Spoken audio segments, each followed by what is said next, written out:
Welcome to Curious Classroom Adventures. My name is Aletha Sheck and I am hosting a math game for you today. This one is for fractions, specifically subtracting fractions with like denominators. This one's called Roll and Bump. Let's look at how to play Roll and Bump. To play this game, you're going to need this Roll and Bump game board and a recording sheet just to keep track of the subtraction equations that we're writing. If you don't have a sheet like this, that's fine. You can just use scrap paper and write it on that. But you will need someone to play against, right? And a different color counter for each player. All right, so this is how this game goes. We are working on subtracting fractions, right? So what we're going to do is on our turn, we're going to roll the 2 dice. And we're going to use these as a row and a column, right? So I have a 3 and a 2. So up here you see 1, 2, 3, 4, 5, 6, and here 1 through 6. Okay, so 3 and 2 I'm going to use as a row and a column. So 3 and 2, I can do 12 twelfths where that 3 and 2 meet. Or I could say I want the 2 to be the column and the 3 to be the row, and it would be 9 ninths. Okay, so I have choices. I can do this square or this square. Okay, so what I need to do in order to claim one of these squares, we're going to go for this one, 12 twelfths. In order to claim this square, I need to be able to come up with a subtraction equation where 12 twelfths would be my answer, right? So I do know if I'm subtracting fractions, I need the denominators to be all the same. So I know I'm going to have something twelfths minus something twelfths equals, and I need it to equal 12 twelfths. Okay, so now all I need to do is come up here and think of 2 numbers that if I subtracted them, they would equal 12. Well, how about 20 twelfths minus 8 twelfths? 20 minus 8 equals 12 twelfths. Okay, so my partner then, they have the job of checking my work to make sure I got it correct. If I get it correct, I get to use a counter to cover up that square. Okay, then my partner gets to go. They rolled a 6 and a 4. So 6 and 4, where those two meet is 6 fourths. Or they could do 6, 4, and do 5 20ths. Okay, let's go with this one. 6 fourths, 6 and 4 equals 6 fourths. So their answer is going to be 6 fourths.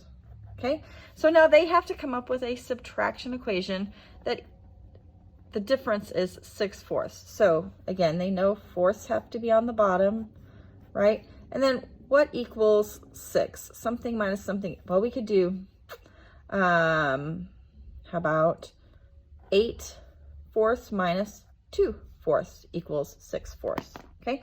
Then they would be able to claim that square. If we say, yep, they got it correct, they can claim that square. Then it's our turn again. 5 and 1. So I have this option or this option. Let's do this one. So I need something that's going to result in 5 eighths. Okay, again, I know I need eighths as my denominator, and then 2 numerators that their difference would equal 5. How about 10 and 5 equals 5 eighths? 10 eighths minus 5 eighths equals 5 eighths. Okay, then we get to claim the square. Okay, here's something I wanted to show you, so I'm glad I rolled that. They rolled 5 and 1 also, right? So 5 and 1, well, that's where we have one, or there's the open one that they could do down here. But since this is a bump game, right, they have an option. We already have this square claimed, but if they can come up with a different equation, right, not the same one that we just used, but a different equation that still equals 5 eighths, they will be able to bump us off and put their own counter there. So let's help our partner come up with something. Again, we know we need eighths, and it has to equal 5 eighths at the end. Okay, how about 6 eighths minus 1 eighth equals 5 eighths? Yep, Okay, so then our partner can bump us off, and we have to take that counter back. Okay, the other thing that could happen, let's say on our next roll, we roll a 3 and a 2 again. I'm going to make it roll that just so I can show you this. Okay, we roll 3 and 2 again. Well, we already have a 3 and a 2, right? Now we could do this one and claim 2 spots, or we could lock in this one by doing another equation that also equals 12 twelfths. Okay, so let's do that. So I know I need 12 twelfths. Now I can't use the same equation I used up here. I need to come up with a different one. All right, so let's see. What else could equal 12? How about 24 twelfths minus 12 twelfths equals 12 twelfths, right? Okay, and our partner will say, yep, you got it right, that works.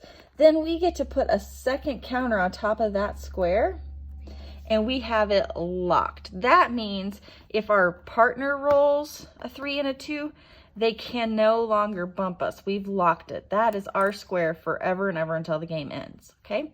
So you'll keep playing like that, making equations, solving them, claiming spots on the board until game time runs out, or until you get to the end of the recording sheet. And whoever has the most spaces covered at the end of the game wins. Now, if we stopped the game right now, our opponent would win because they have 2 spaces covered and we only have 1 covered. Even though we have that one locked, it'll be ours forever. They actually have more spaces on the board covered. Okay, so you'll play like that until time runs out, but have fun. Bye.